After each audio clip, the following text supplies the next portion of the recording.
Hello बच्चों, TSP Jodhpur के YouTube channel में आपका स्वागत है। देखिए, आज हम पढ़ने वाले हैं केमिकल रिएक्शंस का सेकंड पार्ट। अपन ने केमिकल रिएक्शन का फर्स्ट पार्ट अपन पढ़ चुके हैं और अभी अपने को पढ़ना है सेकंड पार्ट। और फर्स्ट पार्ट में अपन ने क्या क्या पढ़ा था? फर्स्ट पार्ट में अपन ने शुरुआत में पढ़ा था केमिकल रिएक्शन होती क्या है, टाइप ऑफ केमिकल रिएक्शन पढ़े थे अपन ने। उसमें से अपन ने 5 टाइप कंप्लीट कर दिए थे और फिफ्थ टाइप था अपना रेडॉक्स रिएक्शन। ठीक है, तो वो जो था अपने पढ़ा था वहां तक सीबीएसई में अपना फर्स्ट चैप्टर कंप्लीट हो गया था।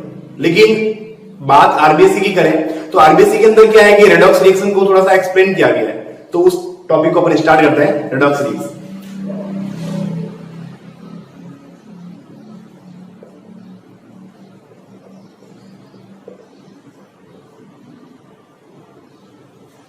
देखिए, रेडॉक्स रिएक्शन की बात करें तो सबसे पहले बात करते हैं अपन लोग एक छोटी सी एक टेबल बनाता हूं मैं, जो आपको इस टॉपिक को पढ़ने में आपकी हेल्प करेगी। देखिए, यहां पर लिखता हूं मैं ऑक्सीडेशन, ऑक्सीकरण, और इस तरफ लिखता हूं मैं रिडक्शन।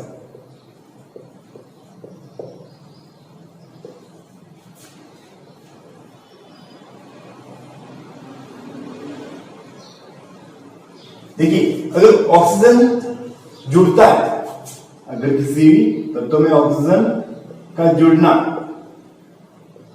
क्या कराएगा? ऑक्सीडेशन कराएगा। मतलब एडिशन ऑफ ऑक्सीडेशन अपन क्या कहेंगे? ऑक्सीजन ऑक्सीडेशन कराएगा। और ऑक्सीजन का निकलना removal of oxygen is called reduction. Second बात करते हैं हाइड्रोजन की।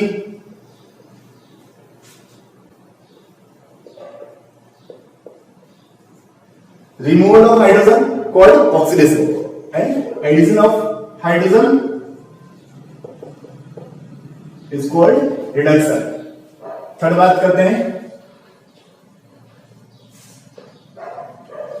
इलेक्ट्रोनेगेटिव एलिमेंट की, विद्युत ऋणी तत्वों। इसकी बात हो रही है यहाँ पे विद्युत ऋणी तत्व। अगर विद्युत ऋणी तत्व ऐड हो रहे हैं तो ऑक्सीडेशन, और विद्युत ऋणी तत्व रिमूव हो रहे हैं तो रिडक्शन। नेक्स्ट बात करते हैं electropositive element. Electropositive element remove हो रहे हैं तो ऑक्सीडेशन, और ऐड हो रहे हैं तो रिडक्शन। लास्ट बात करते हैं इलेक्ट्रॉन की। अगर इलेक्ट्रॉन रिमूव हो रहे हैं तो ऑक्सीडेशन हो गया, और इलेक्ट्रॉन का ऐड हो रहा है तो रिडक्शन हो गया। बस ये आपको टेबल जो है आपको लर्न रखनी पड़ेगी। और इसमें आपको लर्न रखने वाली बात भी नहीं है, आपने को 2 बातें ध्यान रखनी है। एक तो ऑक्सीडेशन में ऑक्सीजन ऐड होता है और इलेक्ट्रोनेगेटिव एलिमेंट ऐड होता है, बाकी सारे रिमूव होते हैं, और इसका जस्ट ऑपोजिट रिडक्शन में होता है। ठीक है, तो ये अपने को टेबल लर्न रखनी पड़ेगी। और इसी के आधार पर अपन एग्जाम्पल देखते हैं। देखिए, फर्स्ट एग्जाम्पल देखते हैं ऑक्सीजन के रिगार्डिंग। ऑक्सीजन का ऐड है ना, या ऑक्सीजन का जुड़ना क्या कराएगा? ऑक्सीडेशन कराएगा। देखिए, अब इसका अगर एग्जांपल अपने को देखना है तो अपन एग्जांपल कोई भी एग्जांपल ऐसा ले सकते हैं। जैसे मैंने ले लिया Mg+O2, क्या बना देगा? MgO, मैग्नीशियम ऑक्साइड बना देगा। मैग्नीशियम ने ऑक्सीजन के साथ ऐड होकर मैग्नीशियम ऑक्साइड बना दिया। ऑक्सीजन ऐड हो रहा है तो कौन सी रिएक्शन हो गई? ऑक्सीडेशन रिएक्शन हो गई। इसी रिएक्शन को ऐसे लिख सकता हूं मैं, MgO Mg+O2। मैग्नीशियम ऑक्साइड में से, अगर इसको टेम्परेचर देते हैं हम लोग, मैग्नीशियम ऑक्साइड में से ऑक्सीजन रिमूव हो गया है। मैग्नीशियम ऑक्साइड में से ऑक्सीजन रिमूव हो गया है तो कौन सी रिएक्शन हो गई? रिडक्शन रिएक्शन हो गई। रिएक्शन कौन सी हो गई? रिडक्शन रिएक्शन हो गई। ठीक है, तो अपने पास में ये first on the basis of oxygen, redox reaction का फर्स्ट पार्ट अपने पास कंप्लीट हो गया on the basis of oxygen. Oxygen के आधार पे रेडॉक्स रिएक्शन को अपने परिभाषित कर दिया कि ऐड होना ऑक्सीडेशन कहलाएगा और रिमूव होना रिडक्शन कहलाएगा। ठीक है, तो देखिए second part on the basis of hydrogen. अगर हाइड्रोजन के अकॉर्डिंग बात करें तो अपने पास में क्या है? अपन क्या लिखा? हाइड्रोजन का रिमूव होना ऑक्सीडेशन कराएगा, हाइड्रोजन का रिमूव होना। अब देखिए हाइड्रोजन का रिमूव रिएक्शन लिख देते हैं अपन लोग, H2S प्लस O2 ठीक है, H2S प्लस O2। इसमें से सल्फर में से हाइड्रोजन क्या हो रहा है, रिमूव हो रहा है, और क्या बना देता है H2O प्लस 2S। अपन क्या कहेंगे, सल्फर में से हाइड्रोजन क्या हो गया, रिमूव हो गया। हाइड्रोजन का removal of hydrogen is called oxidation. Removal of hydrogen is called क्या कहलाएगा, ऑक्सीडेशन। अब सेकंड देखिए, रिडक्शन क्या कहलाएगा, हाइड्रोजन का ऐड होना रिडक्शन कहलाता है। तो अपन हाइड्रोजन को क्या कहते हैं, ऐड करते हैं। मैं लिखता हूं यहां पे CH2 double bond CH2 plus H2। ठीक है, अब इन दोनों में क्या हो गया, हाइड्रोजन को मुझे क्या करना है, ऐड करना। और किसकी प्रेजेंस में हो रहा है, ये निकल की प्रेजेंस में हो रहा है। ठीक है, क्या बना देगा, CH3 single bond CH3। Ethene में हाइड्रोजन ऐड हुआ तो एथेन बन गया। ठीक है, तो अपने पास में सेकंड पार्ट भी कंप्लीट हो गया। On the base of hydrogen, on the base of hydrogen अपने पास में क्या हो गया, कंप्लीट हो गया। थर्ड लेते हैं अपन लोग इलेक्ट्रोनेगेटिव एलिमेंट। थर्ड अपने पास में क्या है, इलेक्ट्रोनेगेटिव एलिमेंट। देखिए इलेक्ट्रोनेगेटिव एलिमेंट में अपने को क्या करना है, क्या अपने पास में इलेक्ट्रोनेगेटिव एलिमेंट अगर ऐड होता है तो ऑक्सीडेशन कहलाएगा। इलेक्ट्रोनेगेटिव एलिमेंट अपने पास में ऐड होता है तो ऑक्सीडेशन कहलाएगा। अब ऐड देखिए, अपने पास में electronegative element Mg plus Cl2। Chlorine क्या है, इलेक्ट्रोनेगेटिव एलिमेंट है, तो अपन क्या करते हैं, मैग्नीशियम के अंदर क्लोरीन को ऐड कर लेते हैं। अपने पास में क्या बन जाएगा, MgCl2। अपने पास में क्या बन गया, MgCl2। तो क्लोरीन अपन ने क्या कर दिया, मैग्नीशियम में क्लोरीन को ऐड कर दिया, तो अपने पास में क्या हो गया, MgCl2 बन गया। क्लोरीन क्या एक विद्युत ऋणी तत्व है। क्लोरीन कैसा है, एक विद्युत ऋणी तत्व है। अपने को विद्युत ऋणता क्या होती है वो अपने को पता होनी चाहिए। वैसे अपन नेक्स्ट जो अपना वीडियो आएगा उसके अंदर अपन पढ़ेंगे कि विद्युत ऋणता क्या होती है, विद्युत ऋणता को अपन एक्सप्लेन करेंगे। ठीक है, और वैसे अगर फिर भी आप प्लान करना चाहो विद्युत ऋणता का एक ऑर्डर होता है, वो आप प्लान कर सकते हो। सबसे हाईएस्ट जो इलेक्ट्रोनेगेटिविटी जो होती है वो फ्लोरीन की होती है।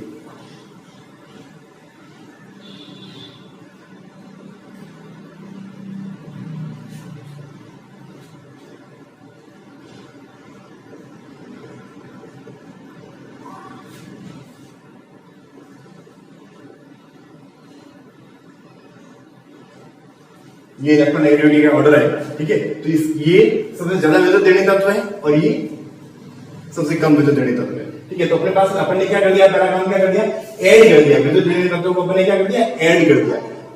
इलेक्ट्रोनेगेटिव एलिमेंट को अपन ने इसमें ऐड कर दिया, अपने पास में ये बन गया। अब सेकंड अपने पास में क्या आता है, removal of electronegative element is called reduction. तो अपन क्या करते हैं, इसमें से रिमूव करते हैं। अपन कोई भी तत्व में से इलेक्ट्रोनेगेटिव एलिमेंट को क्या करते हैं, रिमूव कर देते हैं। देखिए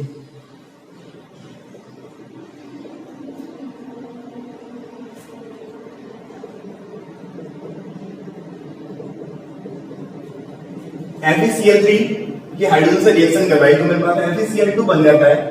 फेरिक क्लोराइड में से फेरस क्लोराइड बन जाता है, तो अपने पास मेरे पास साथ में HCl होता है। तो इसमें से क्या हो रहा है, एक क्लोरीन रिमूव हो रहा है। एक क्लोरीन क्या हो रहा है, रिमूव हो रहा है। क्लोरीन क्या है, इलेक्ट्रोनेगेटिव एलिमेंट है। Removal of electronegative element is called reduction. ठीक है, तो अपने पास में क्या हो गया, ऐसे थर्ड पार्ट ही कंप्लीट हो गया। अब देखिए फोर्थ पार्ट अपने पास में क्या है, इलेक्ट्रोपॉजिटिव एलिमेंट। फोर्थ पार्ट में क्या है, इलेक्ट्रोपॉजिटिव एलिमेंट। अब देखिए अपन ने क्या पढ़ा है कि इलेक्ट्रोपॉजिटिव रिमूव होता है तो ऑक्सीडेशन कहलाएगा। इलेक्ट्रोपॉजिटिव अगर रिमूव होता है तो अपने पास में क्या कहलाएगा, ऑक्सीडेशन कहलाएगा। और इलेक्ट्रोपॉजिटिव अगर ऐड होता है तो अपने पास में क्या कहलाएगा, रिडक्शन कहलाएगा। तो देखिए अपन इलेक्ट्रोपॉजिटिव एलिमेंट का देखते हैं। इलेक्ट्रोपॉजिटिव एलिमेंट आप कोई भी ले सकते हो। ठीक है, जैसे अगर मान लो मैं ऐसे लेता हूं H2S प्लस H2S अपने पास में ये सल्फर क्या अपने पास में यहाँ पे इलेक्ट्रोपॉजिटिव एलिमेंट है। सल्फर क्या अपने पास में यहाँ पे इलेक्ट्रोपॉजिटिव एलिमेंट है। इसकी मैं क्लोरीन से रिएक्शन करवाता हूं तो मेरे पास में क्या बनेगा, HCl प्लस सल्फर। ठीक है, तो मेरे पास में ये बन गया HCl प्लस सल्फर। तो ये अपने पास मेरे पास में क्या हो गया, इलेक्ट्रोपॉजिटिव एलिमेंट रिमूव हुआ है। इलेक्ट्रोपॉजिटिव एलिमेंट क्या हो गया, यहाँ से रिमूव हो गया, तो ये क्या कहलाएगा, ऑक्सीडेशन कहलाएगा। सेकंड मेरे पास में क्या है, रिडक्शन। तो रिडक्शन में क्या है, इलेक्ट्रोपॉजिटिव एलिमेंट को ऐड करना है मुझे। क्या करता हूं मैं, क्लोरीन प्लस मैग्नीशियम। क्लोरीन में क्या करता हूं मैं, मैग्नीशियम को ऐड कर दूंगा। मैग्नीशियम क्या इलेक्ट्रोपॉजिटिव एलिमेंट है, तो मेरे पास में क्या बन जाएगा, MgCl2 बन जाएगा। तो इसका मतलब ये क्या हो गया, मेरे पास में एक क्लोरीन के अंदर इलेक्ट्रोपॉजिटिव एलिमेंट ऐड हुआ है तो वो क्या कहलाएगा, रिडक्शन कहलाएगा। ये प्रोसेस क्या कहलाएगा, रिडक्शन कहलाएगा। ठीक है, लास्ट पॉइंट मेरे पास होता है electron on the basis of electron. ठीक है, तो इलेक्ट्रॉन के अकॉर्डिंग क्या होता है, अपन क्या पढ़ते हैं, इलेक्ट्रॉन रिमूव होता है तो ऑक्सीडेशन कहलाएगा। इलेक्ट्रॉन रिमूव होता है तो ऑक्सीडेशन कहलाएगा। तो देखिए इलेक्ट्रॉन रिमूव करते हैं अपन कोई भी एलिमेंट में से, अपन लोग इलेक्ट्रॉन को रिमूव करते हैं। जैसे मैंने लिखा है सोडियम, सोडियम में से मैं इलेक्ट्रॉन रिमूव करूंगा तो क्या बन जाएगा, ये Na+ बन जाएगा प्लस इलेक्ट्रॉन। इलेक्ट्रॉन रिमूव हुआ है, मैं लिख देता हूं यहां पे मैग्नीशियम।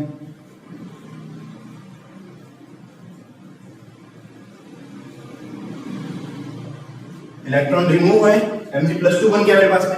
ठीक है, अब मुझे इलेक्ट्रॉन को ऐड करना है रिडक्शन के लिए। तो देखिए जैसे मैंने लिया क्लोरीन प्लस इलेक्ट्रॉन, क्या बन गया, ये Cl- बन गया। इलेक्ट्रॉन ऐड हुआ है तो इसका मतलब क्या हो गया है, रिडक्शन हो गया। इलेक्ट्रॉन का ऐड होना क्या कहलाएगा अपने पास में, रिडक्शन कहलाएगा। ठीक है, तो ये एक जनरल ऑक्सीडेशन रिडक्शन कंप्लीट होता है। ठीक है, मतलब रेडॉक्स रिएक्शन का पार्ट अपने पास में ये क्या हो गया, कंप्लीट हो गया। ठीक है, एक बार देख लीजिए इन सब के एग्जांपल है। इन जो 5 टाइप जो लिए अपन ने, 5 टाइप के एग्जांपल है ये। ठीक है, चलिए नेक्स्ट रिएक्शन पढ़ते हैं।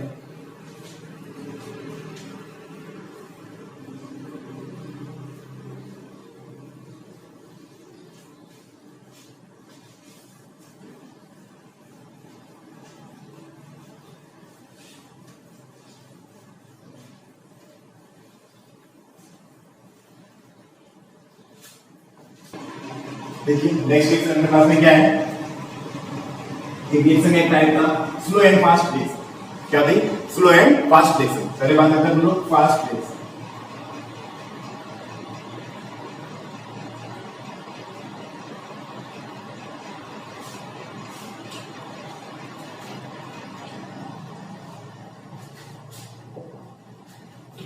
फास्ट रिएक्शन नाम से पता चलता है इसका कि तीव्र अभिक्रिया तेज होती है, तेज गति से होती है।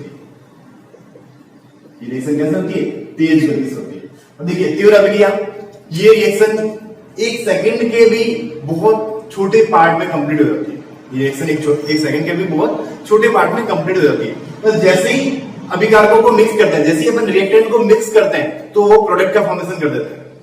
जैसे अपन एक एग्जांपल देख सकते हैं इसका, फोटोसिंथेसिस, प्रकाश संश्लेषण की अभिक्रिया।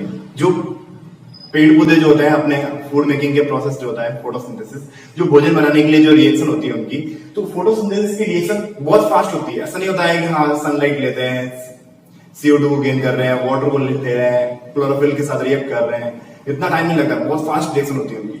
ठीक है, हाँ तो और एक दूसरा एग्जाम्पल है आपने पढ़ा है न्यूट्रलाइजेशन रिएक्शन, उदासीनीकरण की अभिक्रिया। ठीक है, जो अपन ने लवण और जल का निर्माण किया था, वो भी रिएक्शन क्या होती है, फास्ट रिएक्शन का एग्जाम्पल। देखिए HCl प्लस NaOH क्या बना देगा, ये NaCl प्लस H2। रिएक्शन इतनी फास्ट होती है कि इस रिएक्शन को होने में 10⁻⁻10 सेकेंड का ही टाइम लगता है। 10⁻⁻10 सेकेंड का ही टाइम लगता है। 1 सेकेंड के बहुत छोटे से पार्ट में ये रिएक्शन कंप्लीट हो जाती है।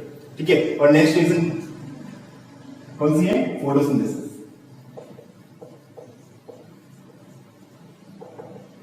प्रकाश संश्लेषण की अभिक्रिया, फोटोसिंथेसिस रिएक्शन जो होती है वो भी क्या होती है, फास्ट रिएक्शन का एग्जांपल है।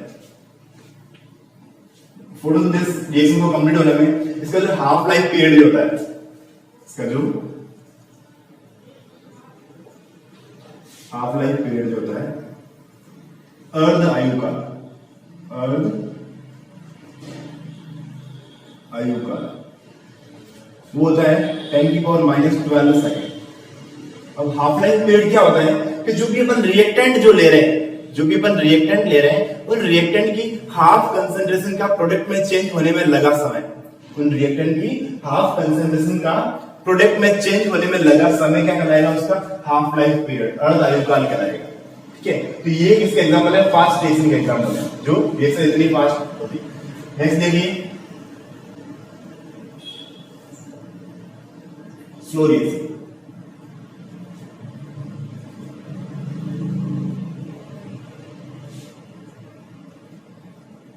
मंद अभिक्रिया।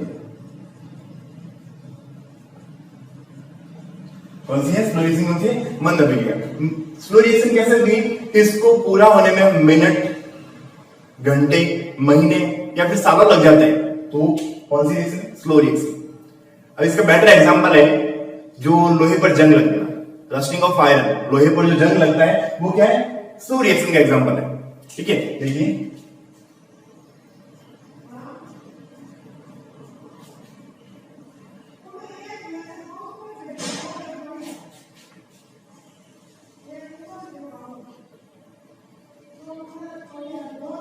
अब इसके अंदर क्या हो रहा है? जो आयरन जो होता है ऑक्सीजन और जल के साथ रिएक्ट करके जंग का फॉर्मेशन कर देता है, और इसका पर्टिकुलर अपन टाइम डिसाइड नहीं कर सकते उस टाइम जंग लगा था लोहे के अंदर, क्योंकि ये बहुत स्लो रिएक्शन है। ये कैसे? ये बहुत स्लो रिएक्शन है। एक एग्जांपल और बताता हूं, पोटेशियम क्लोराइड,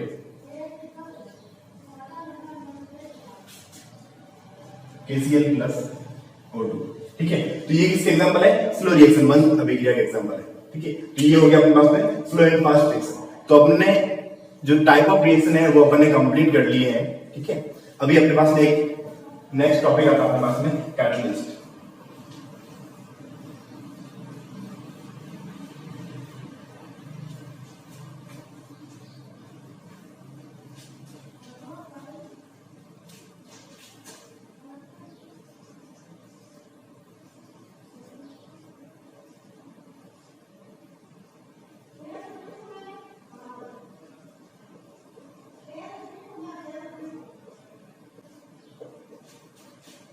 नेक्स्ट पार्ट है अपने पास में कैटलिस्ट, उत्प्रेरक। देखिए उत्प्रेरक क्या होता है?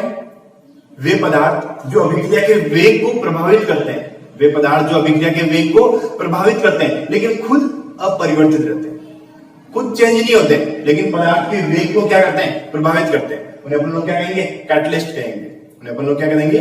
उत्प्रेरक कहेंगे। या तो वेग को बढ़ा सकते हैं या वेग को घटा सकते हैं, वो क्या कहलाता है? उत्प्रेरक कहलाते हैं।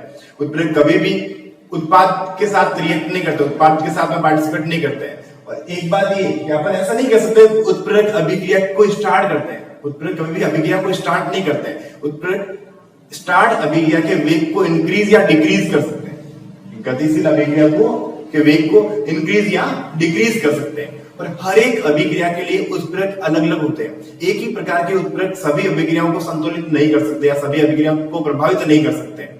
हर एक अभिक्रिया के लिए उत्प्रेरक अलग अलग होते हैं। ठीक है, तो अभी अपने को पढ़ते हैं इसमें। पहला अपन देखते हैं फिजिकल स्टेट के आधार पर, उनकी भौतिक अवस्थाओं के आधार पर उत्प्रेरक कितने टाइप के होते हैं।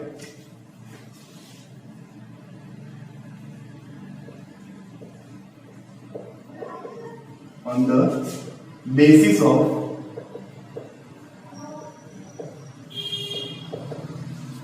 Physical state, on the basis of physical state. First part अपने इसमें पढ़ते हैं, फर्स्ट टाइप पढ़ते हैं इसमें होमोजेनस, होमोजेनस कैटलिस्ट।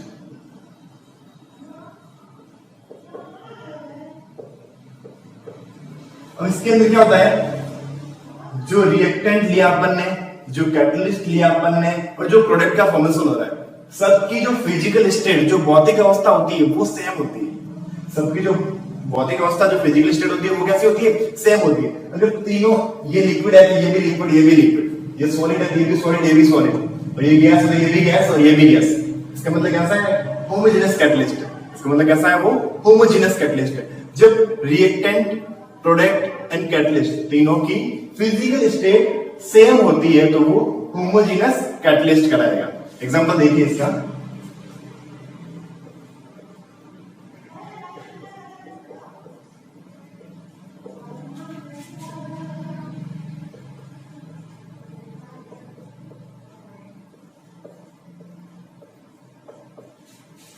SO2 ने O2 से रिएक्ट किए, किसकी वजह में? NO की वजह में, और क्या बना दिया? SO3 बना दिया। लेकिन तीनों की फिजिकल स्टेट कैसी है? ये भी गैस फॉर्म है, ये भी गैस फॉर्म है, ये भी गैस फॉर्म है और ये भी गैस फॉर्म है।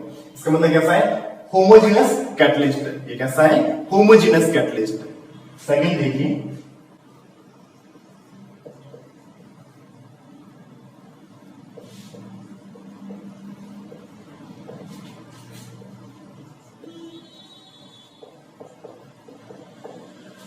Heterogeneous catalyst. कौन सा second type? Heterogeneous catalyst. Heterogeneous catalyst में क्या रहेगा?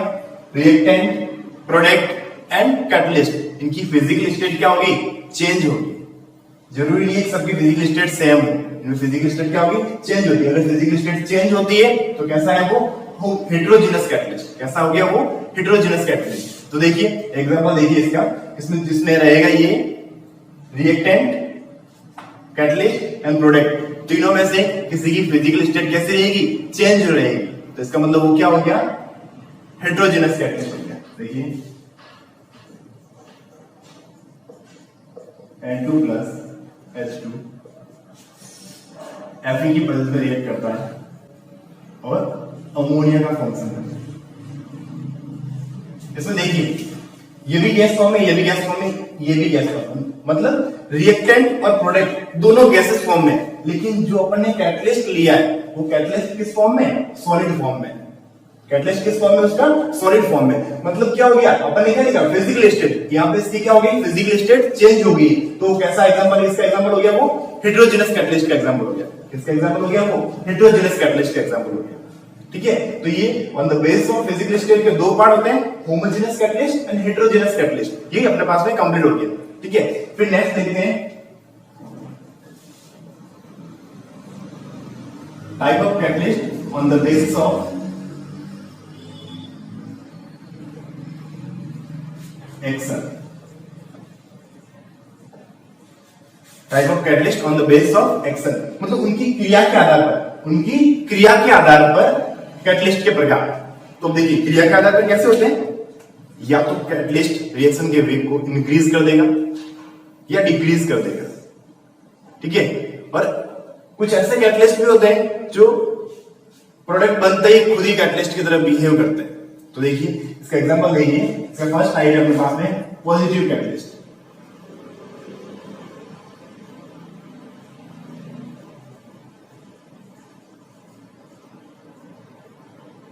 फर्स्ट पार्ट कौन सा इसका? अपने पास में पॉजिटिव कैटलिस्ट। अब पॉजिटिव कैटलिस्ट क्या काम करेगा?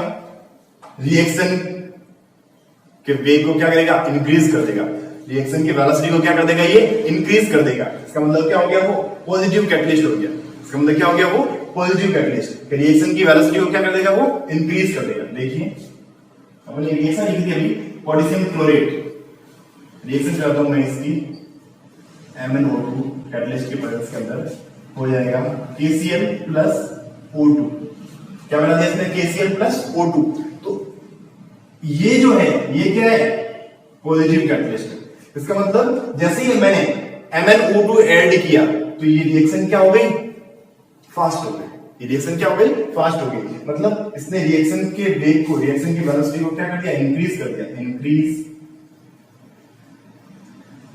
The velocity of reaction. Reaction की वेलोसिटी को क्या कर दिया? इसने इंक्रीज कर दिया। इसलिए अपन ने इसको क्या नाम दिया है? ये कैसा है? Positive catalyst. कैसा है ये? पॉजिटिव कैटलिस्ट है। सेकंड देखिए,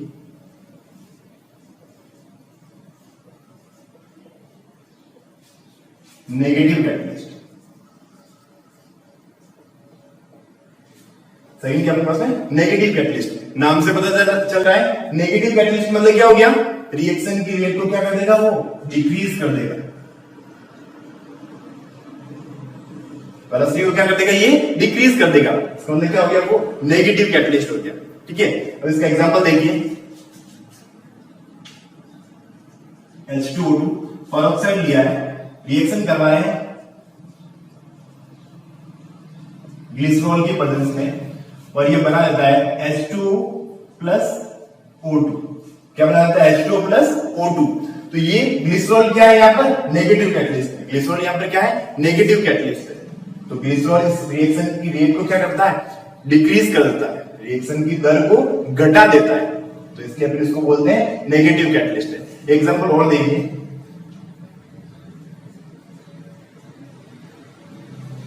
CHCl3 क्या होता है? ये क्लोरोफॉर्म।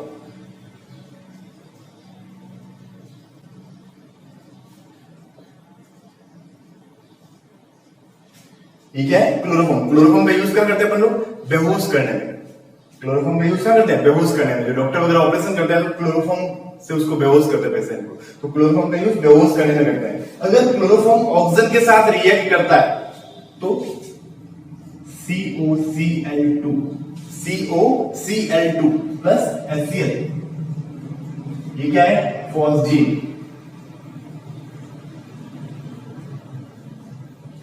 और फॉस्जीन एक प्रकार की जहरीली गैस है, तो क्लोरोफॉर्म ऑक्सीजन के साथ रिएक्ट करके एक प्रकार की जहरीली गैस बना देता है, फॉस्जीन बना देता है। तो उसकी रेट को इंक्रीज करने के लिए उसमें एथेनॉल ऐड कर दिया जाता है। उसकी रेट को डिक्रीज करने के लिए उसमें एथेनॉल ऐड कर दिया जाता है। और ये एथेनॉल क्या करेगा? उसकी रेट को क्या कर देगा? डिक्रीज कर देता है। मतलब उस फॉस्फेट बनने की रेट को क्या करता है? वो डिक्रीज कर देता है। तो ये अपने पास में क्या हो गया? Positive catalyst and negative catalyst. ठीक है, क्लियर हो गया? अब देखिए थर्ड पार्ट अपने पास में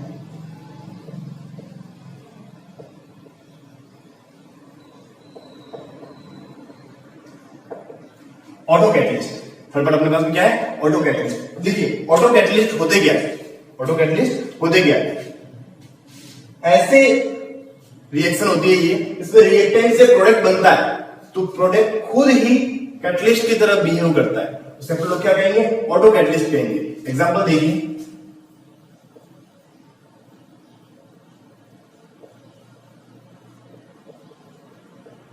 एसिड एसिडेट लिया है मैंने, एसिड एसिड की रिएक्शन कराता हूं मैं H2O से, एसिड एसिडेट की रिएक्शन H2O से करवाता हूं, तो मेरे पास में क्या बन जाता है? एसिटिक एसिड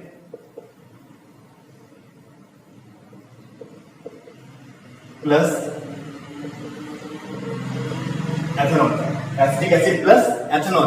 तो ये रिएक्शन में क्या होता है? जैसे ही एसिटिक एसिड का फॉर्मेशन होता है, ये एसिटिक एसिड खुद क्या करता है? कैटलिस्ट की तरह बिहेव करने लगता है। ये क्या करता है? खुद कैटलिस्ट की तरह बिहेव करने लगता है। तो इसका मतलब क्या हो गया? ये ऑटो कैटलिस्ट का एग्जांपल हो गया। किसका एग्जांपल हो गया? ये ऑटो कैटलिस्ट का एग्जांपल हो गया। ठीक है, नेक्स्ट देखिए,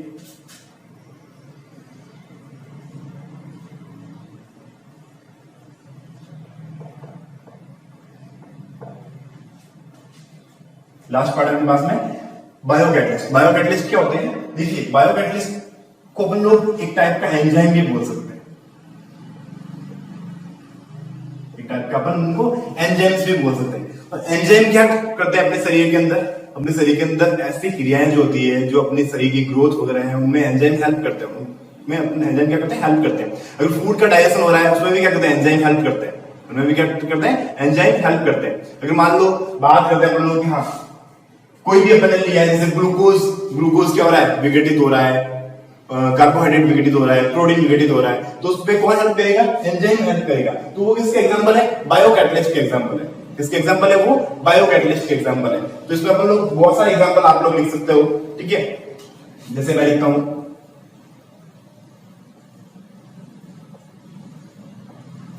प्रोटीन लिया मैंने,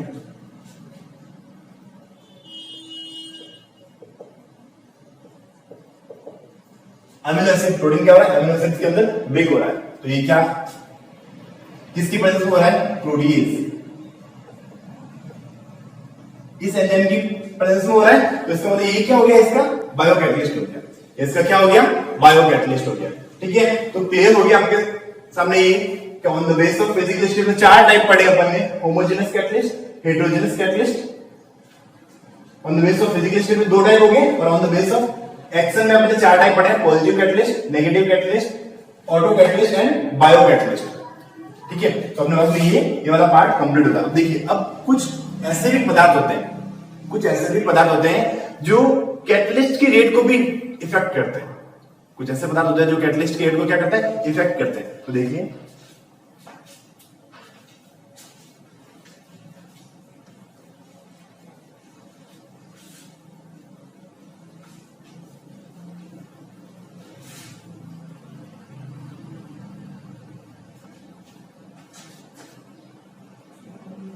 एक होता है कैटलिस्ट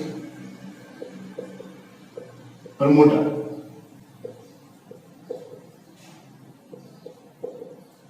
कैटलिस्ट प्रमोटर क्या करता है? कैटलिस्ट के साथ ऐड होकर उसकी रेट को और इंक्रीज कर देता है। कैटलिस्ट के साथ ऐड होकर उसकी रेट को क्या करता है, और इंक्रीज कर देता है। इसका एग्जांपल देखिए, N2 प्लस H2। अपन ने इसकी रिएक्शन पहले भी लिखी है, अपने रिएक्शन पहले भी लिखी है, तो उसमें अपन ने किसके साथ रिएक्ट करेंगे, इसको Fe के साथ रिएक्ट करेंगे। लेकिन Fe के साथ में मॉलिब्डेनम मिल जाता है, तो ये मॉलिब्डेनम क्या है, कैटलिस्ट प्रमोटर है। तो कैटलिस्ट को भी क्या करता है, ये प्रमोट कर रहा है। कैटलिस्ट को भी क्या कर रहा है, ये प्रमोट कर रहा है, मतलब उसकी वेलोसिटी को क्या कर रहा है, ये इंक्रीज कर रहा है। नेक्स्ट देखिए, कैटलिस्ट इनहिबिटर।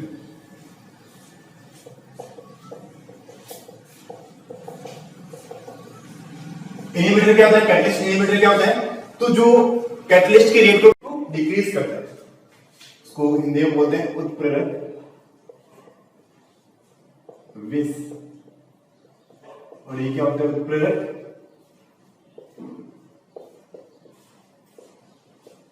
वर्धक।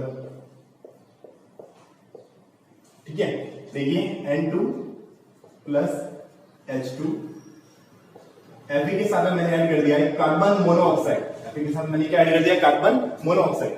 मेरे पास में बन गया अमोनिया। तो ये कार्बन मोनोऑक्साइड क्या हो गया, कैटलिस्ट इनहिबिटर हो गया, कैटलिस्ट इनहिबिटर हो गया। ठीक है, तो ऐसे ही अपना पास में कैटलिस्ट टॉपिक कंप्लीट हो जाता है, और ये केमिकल रिएक्शन वाला चैप्टर कंप्लीट हो गया है। फर्स्ट पार्ट अपन ने इससे पहले वीडियो में पढ़ा, और आज ही अपन ने सेकंड पार्ट अपन ने कंप्लीट कर दिया। ठीक है, अब जब तक आप लोग साथ साथ पढ़ते ही नहीं रहोगे तब तक आप लोगों को ये चैप्टर क्लियर नहीं होने वाला है। एक केमिस्ट्री एक ऐसा पार्ट है, इसको आप साथ साथ पढ़ते रहोगे, आपको इजीली समझ में आता रहेगा, और एक बार समझ में आ गया तो फिर बोल नहीं पाओगे। ठीक है, तो इसलिए साथ साथ पढ़ते रहो। Okay, thank you.